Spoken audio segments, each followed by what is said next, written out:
You're listening to Rebel Spirituality with me, Sam Goldfinch. Here's the truth. Wisdom doesn't follow rules. So each week we're going to explore what it means to wake up your way so you can live a more peaceful, creative and inspired life no matter your circumstances. It's time to blaze your unique path to truth.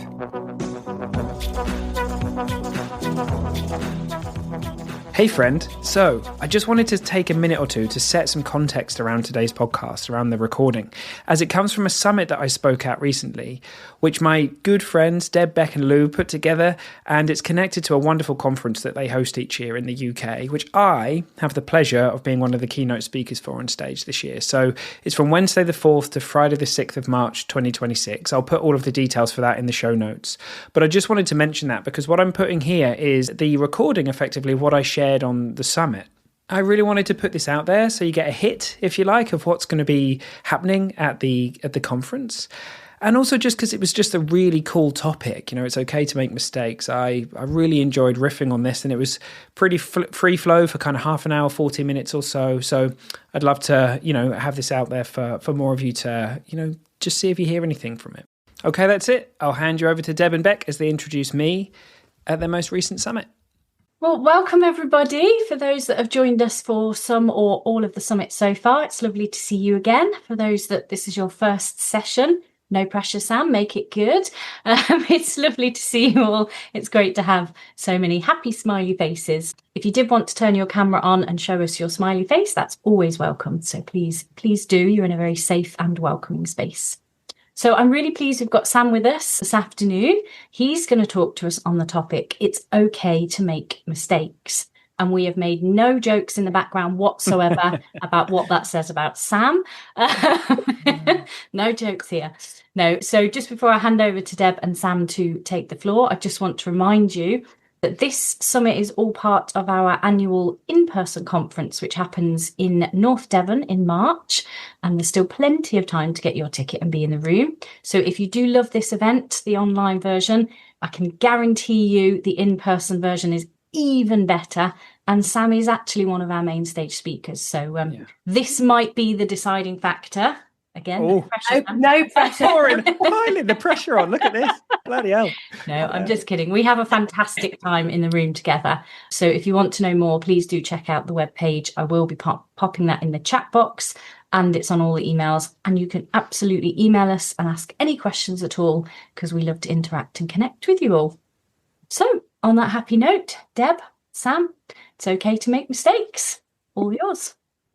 Okay, let's see how long it takes us to mess up then, shall we, Sam? I'm unmuted. I'm unmuted. So that could have been good start. Yeah. No, for those of you that were with us earlier, just in case any of you don't know, the lovely Robin who spoke is Sam's partner in crime. And Robin did an amazing job. And I met Robin and Sam at the Viva event, and it was all just a bit of a love fest and crazy and amazing and wonderful and conference, and sure enough they turned up. We had a blast. And so this time, the next time in March, Robin is going to be doing some movement and stuff with us. And if you heard about her foodie stuff, I am sure we are going to find a way to get that onto the stage too. And Sam is going to be one of our speakers. I absolutely adore both Robin and Sam.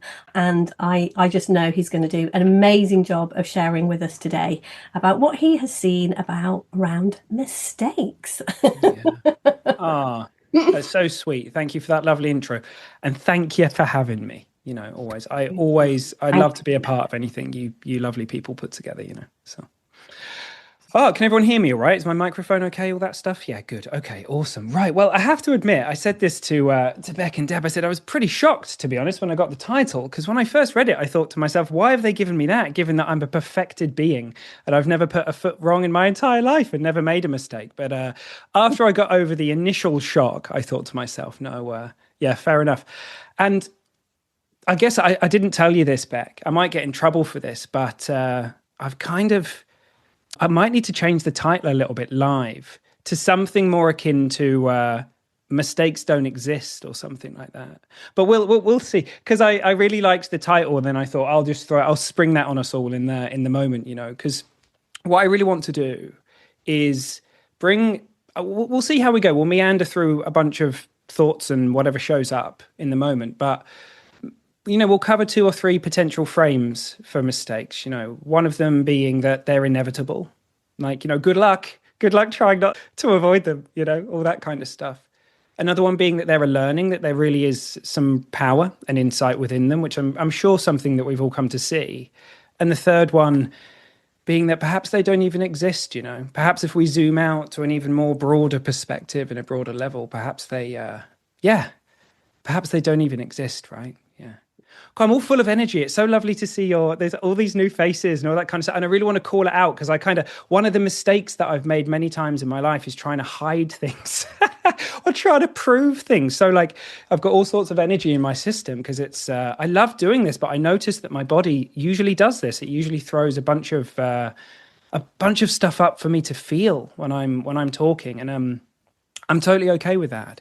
That's absolutely fine. But I noticed that when I used to try and hide it, it used to kind of grow and it used to kind of become something bigger. So, right. I think I want to start with a question first. And my question is to all of us. I want us to kind of answer this collectively. So it's a pretty simple question, and it's this. Can this moment be any different to how it is right now? Genuine question to all of you. Like, can this moment be any different to how it is? No, right? It's inevitable. I mean, try having a different moment. It's just not possible, is it? And I promise you that if you'd have asked yourself that question 5 years ago, you'd have got the same answer.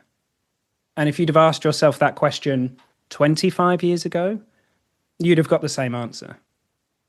So what I want us to do together collectively is take the idea that any of us could have chosen to have done any different at any point in our lives and just throw it in the bin.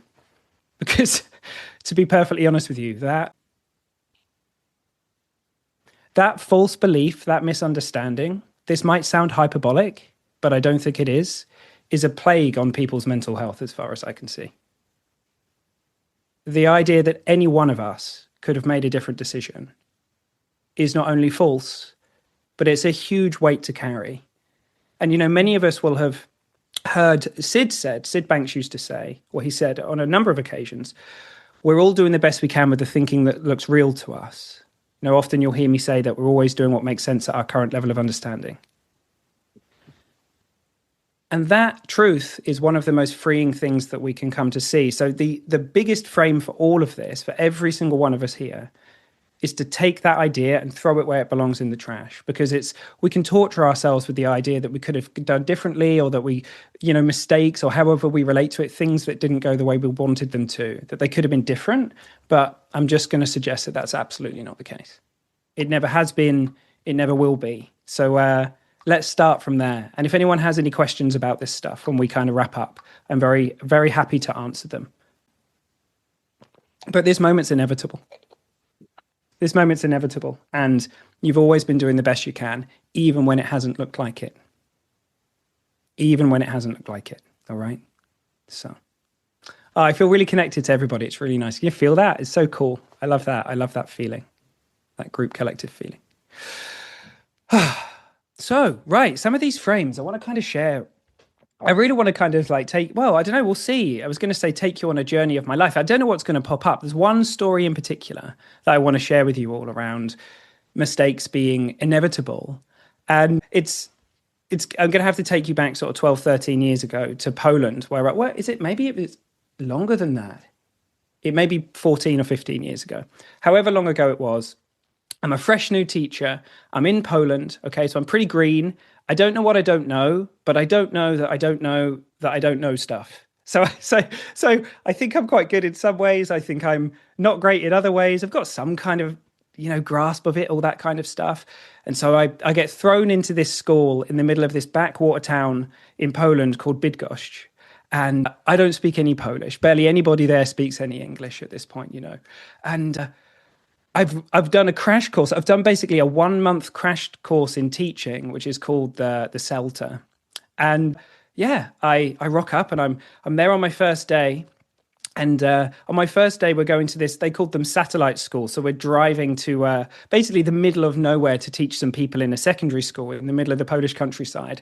And I'm holding my box of teaching things in the car. And all the way there, I'm just praying that the car is going to break down, because I'm just thinking, so how the hell am I going to get through this? I have no idea what I'm doing. I don't know how to teach. I literally don't have a clue. Like, what on earth am I going to do? Anyway, I get there. And it goes okay. And thankfully, these teenagers that I'm teaching, they're pretty good. They have a better idea of English grammar than I do at this point. So they're very kind. They either didn't notice and politely didn't tell me that I was terrible and making mistakes left, right, and center, or they really didn't notice and I did a great cover-up job. Either way, I'm grateful. I made it through unscathed. Okay. So I carry on like this for a few weeks and a few months. And then I have to have my first live observation. Right? Is anyone here, raise that, has anyone been a teacher and had an observation first time or anything like that? Yeah. You remember what that feels like? Oh my, I was absolutely packing it. I was just not in a good way about this thing. Anyway, I get in there, okay, and I teach what I think is an amazing lesson. So yes, well done. You've absolutely smashed it. You've got away with this one. This is fantastic. And I walk out and I'm all chuffed with myself and I think everything's going fantastic. And I go down to get my feedback. Probably the next day to do like a 1 hour's kind of. They were a great school. They did a lot of training. Okay, but we go and do this 1 hour or so feedback session. And it turns out that I didn't really know what I was doing. And it turns out that I made a bunch of mistakes I didn't even know that I was making. It turns out that my internal, my inner knowing of grammar and all that kind of stuff, which is kind of inherent because I've grown up with English as a mother tongue, I'd made all sorts of mistakes and I'd done all sorts of stuff. And I have to be honest, it was really emotional in that moment because I knew that I was kind of out of my depth and I knew that I had a lot to learn. But I really didn't know how much. And in that moment, it really felt to me that there wasn't any ground beneath me and I was kind of falling and I didn't know what to hold on to. Okay. So I kind of really fell apart and had a really powerful experience in that moment. But when I put myself back together again, I was left with, I don't know, 4 or 5 things that were profoundly helpful. I can't remember exactly what they were. Like I even had a little piece of paper with like, these are your, the person who gave me the feedback was kind enough to give me what I think we always used to call a shit sandwich, where you basically tell someone something really nice, then you tell them, then you give them the shit bit and then you tell them something nice again. So they'd kindly delivered me this shit sandwich, but with 3 or 4 things that I could kind of learn from. And I have to say, I genuinely think that lesson, which was full of mistakes that I didn't even know that I'd made me into a great teacher. Because the shock of it and the realizations that I had really just put me into a different state of consciousness with it. I just suddenly, once I'd recovered from it and got over the kind of all the feelings, I realized, wow, yeah, there's so much more for me to see. And those lessons, although I've had a number, I don't know, I've lost count of the amount of observations. By the time I left that school, I was the assistant director of the school. New teachers would be coming in and out of my classroom like on a rotation. They wouldn't even tell me they were coming. They'd just come and sit at the back and observe my lessons and watch what was going on. And it just became so natural and so kind of just a really wonderful place to be. And I can see that I became a fantastic teacher because of all of the lessons where I messed up. It was just inevitable that it was going to happen. And I can probably count on one hand the amount of observations I've had where someone's come and gone, that was absolutely incredible, 10 out of 10. And it feels good. I was like, yeah, great. It's nice to get that kind of validation or to get that kind of feeling sometimes. But honestly, in terms of becoming an incredible teacher or becoming a good teacher, they weren't the ones that made the difference. They weren't the ones that made the difference. The same is true. I often sit in front of a lot of people when it comes to, many of you know I work in the addiction space, and I will hear people talking about all of their failures, that they can't string days together, that they're an F up, that they're completely, they're never going to get it. There's something wrong with them. They're the odd one out and all of that kind of stuff. And I often say to people, like, I sit in front of you an utter failure, to be perfectly honest. I failed so badly, so many times at stopping drinking, that success became the only available option left over. So I know like we have this kind of relationship to failing or making mistakes in this kind of stuff. I just want to really pull that into question, you know? What if it's not like that?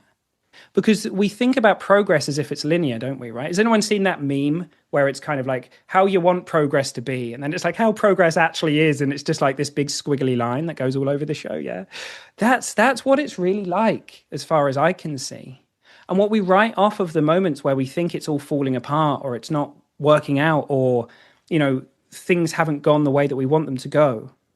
What we write out of that is what all of our friend Rani Bora calls smelly gifts, right? Very often the thing that we get that absolutely stinks that we don't want. It's so good, that smelly gifts thing, isn't it? You know, I used to call them strangely packaged gifts. And then I heard Rani call it a smelly gift. I was like, that is way better than mine. I'm nicking that. I'm, you know, shamelessly stealing that phrase. But basically you get something and in the moment you really don't want it, right? It can feel pretty dark. It can feel like, yeah, this isn't what I want. But what we start to realize is that actually contained within it is absolute alchemical gold. Absolute alchemical gold.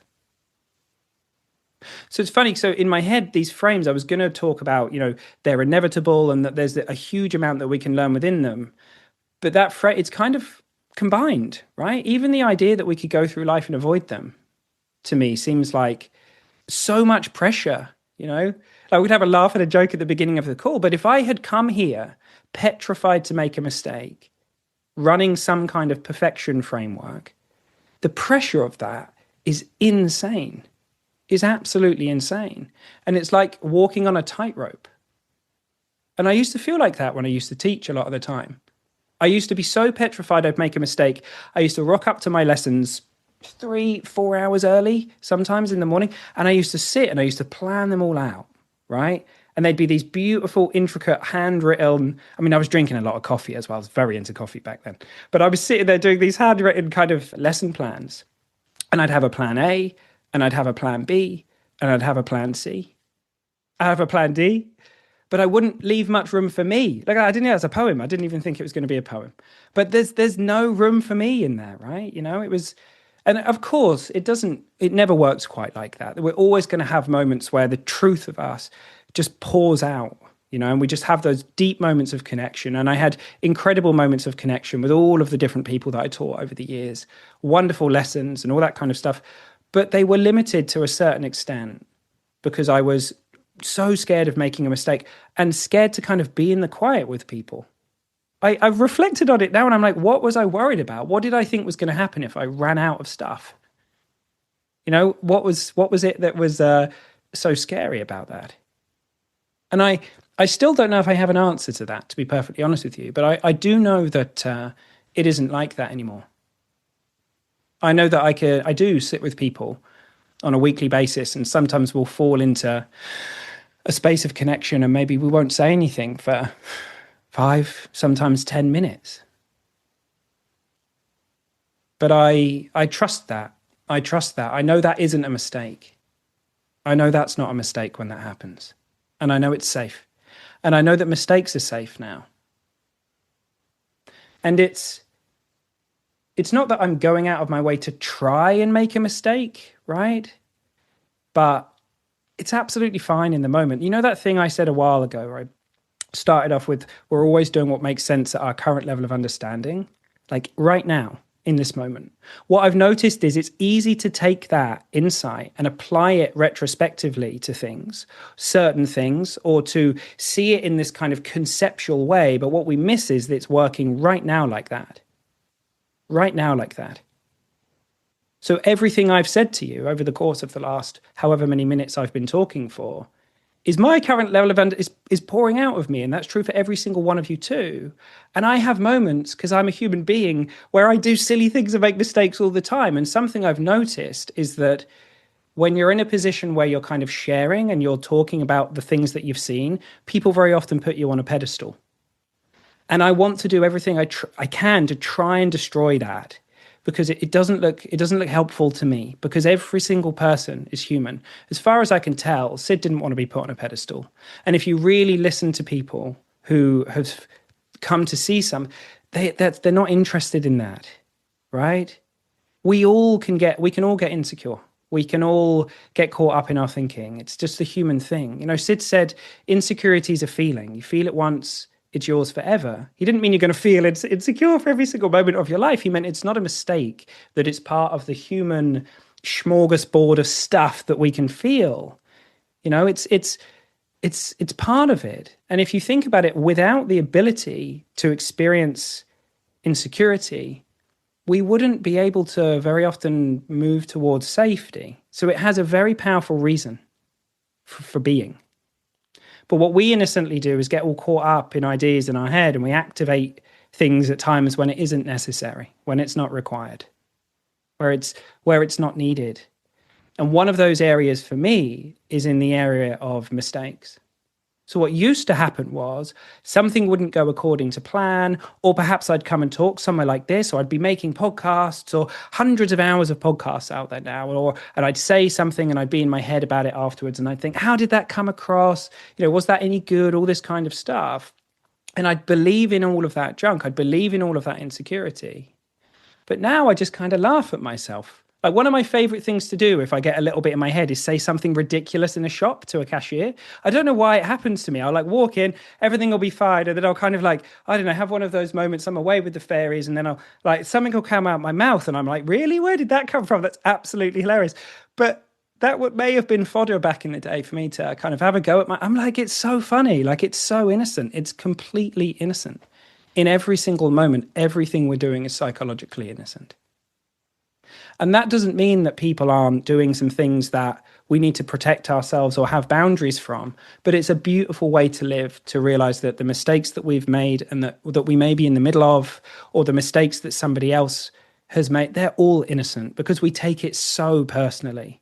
And that, as I say, I underscore the fact that doesn't mean we can't protect ourselves or have boundaries or live in a world where we need to say no and all that kind of stuff. That's all congruent. That's not separate to this surrendered state where we come to realize that everybody's doing the best they can.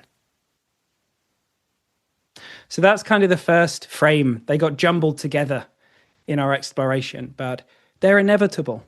You know, good luck. Good luck not making them. From that perspective, right? And they're very, very powerful. I really mean what I said. I don't think me and Ellie, some of you will know that I have a podcast with my mate Ellie, called the Present and Sober podcast. My other mate Scott's on it as well now, actually.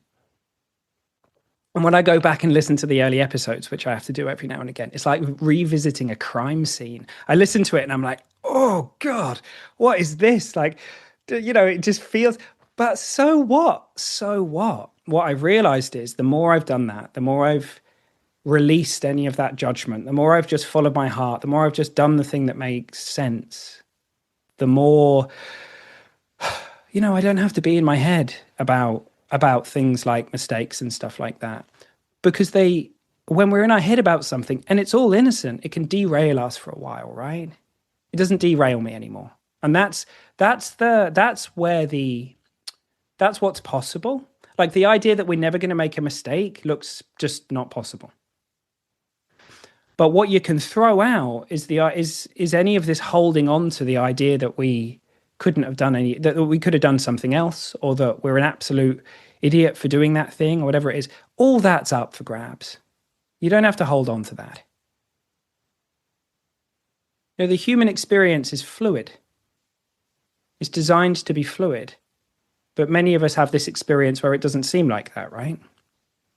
It seems like it's stuck, or it feels icky and sticky, and it's not going anywhere. What's up for grabs is all of the ways that we innocently hold on to experience. And there's many ways that we do it. Like, it's a metaphor, the holding on to it, holding on to thought, right?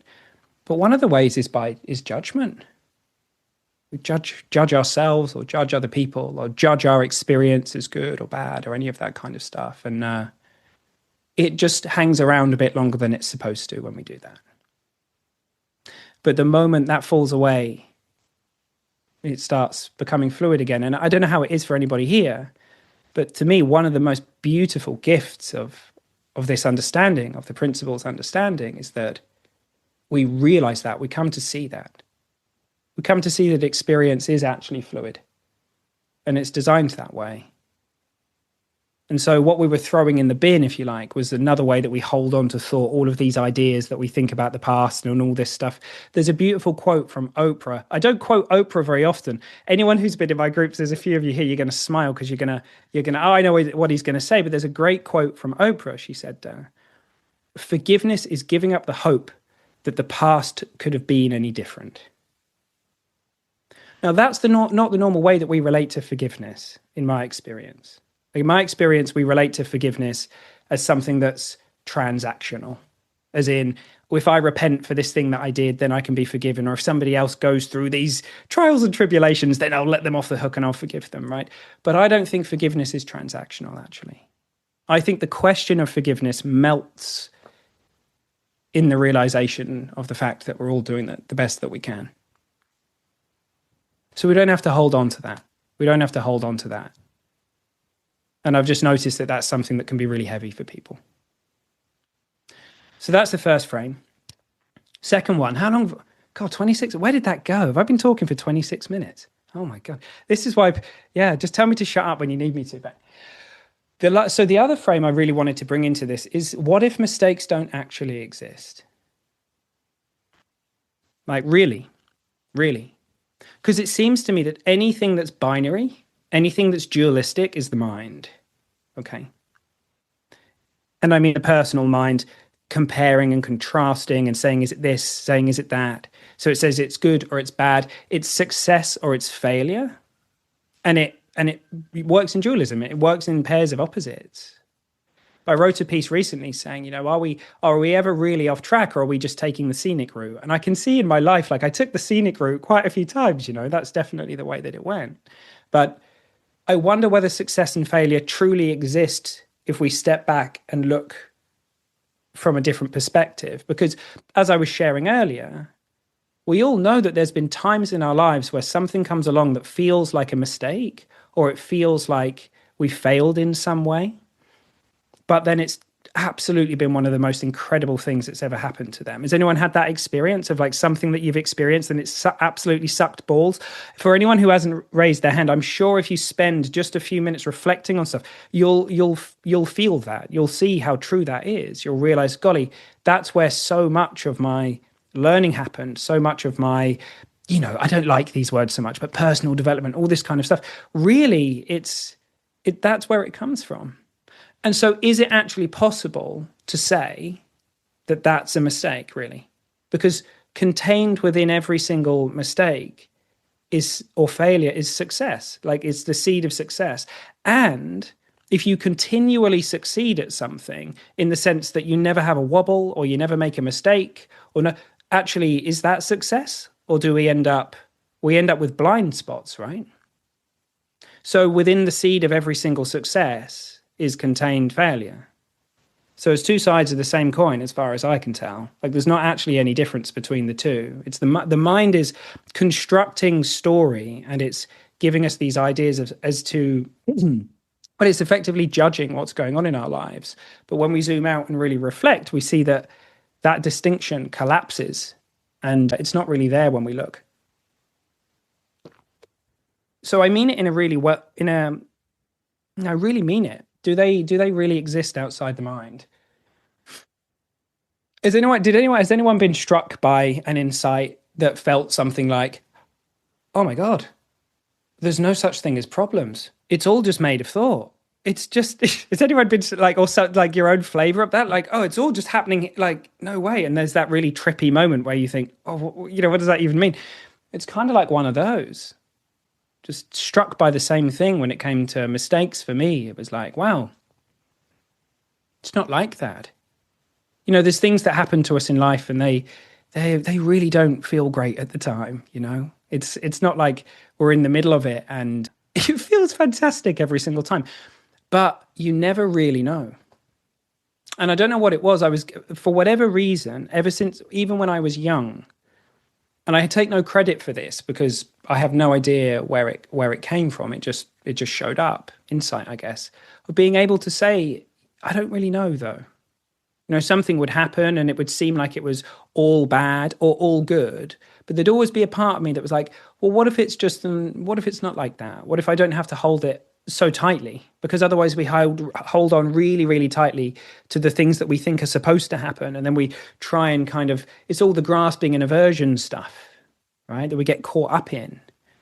But actually when we're in this other kind of, I don't know how to put it, from this different perspective, from this different view, it doesn't really look like that. And to me, that's amazing. I mean, it's all thought, basically. That's another way of saying it. It's all thought, right? The mind might say it's this or it's that, it's a mistake or a failure. But there's a wisdom in you that I'm going to suggest maybe doesn't need to even see it in that way. Right? Maybe that binary, maybe that way that we relate, it depends. Like some of you, this is why I wanted to bring some different lenses. For some of you, will be struck by one way of looking at things, and for someone else to be like, I don't get it. That doesn't make sense to me at all. And there'll be a different way of looking into something, and it really does make sense, right? Because that's great. We're all just kind of seeing through our own internally generated goggles, and that's just fine. But what if it actually isn't helpful? And I was on a call yesterday with some people I love very, very dearly. A few of them are here. And you know who you are. I love all of you, by the way, but these people happened to be there yesterday on this call. And what struck me was what we're up to in terms of connecting to the truth of who we are and living an inspired life, or however you relate to it, is looking in a direction, right? We're not going for perfection. We're looking in a direction. And what I've noticed is that when we're looking in a direction, there's wisdom in that. It's light. Okay? And we can move through, and we can be moving in the direction that we want to go in. And sure, sometimes we might take what seems like a wrong turn. Sometimes everything looks like it's going hunky-dory, and then out of nowhere something happens. Sometimes it's the other way around. It looks like everything's going, the shit's hitting the fan, and then we find out that we've actually just been covered in fairy dust. It doesn't really, it doesn't matter. We don't have to cling so tightly. But in a perfection way of relating to it, which is what I used to do a lot of the time, that's ego. And I don't mean that in a judgmental, egotistical sense. I mean it in a description of, we feel like we're separate when we're going for perfection. Because if you think about it, in order to say that you want to be perfect, what are you comparing yourself against? You're constantly comparing yourself against an ideal, aren't you? Right? You have to have something in order to compare it against. So you get locked into that mode of being where you're constantly trying to, live up to a certain thing and all that. And it's like the horizon. The problem with comparing yourself to an ideal is you think you're getting there and it vanishes into the horizon again, because what does it even mean? What does it even mean? Right? And so that's tight. So when we're going in a direction, it's light. And when we're looking towards perfection, it's really tight. And it feels tight to wear that. And as I say, it's totally innocent. And I've did all of this stuff that I've been talking about is shit that I have done in my life. So I'm not going to sit here and say that I see those things as mistakes. But they're all things that, I've been up to.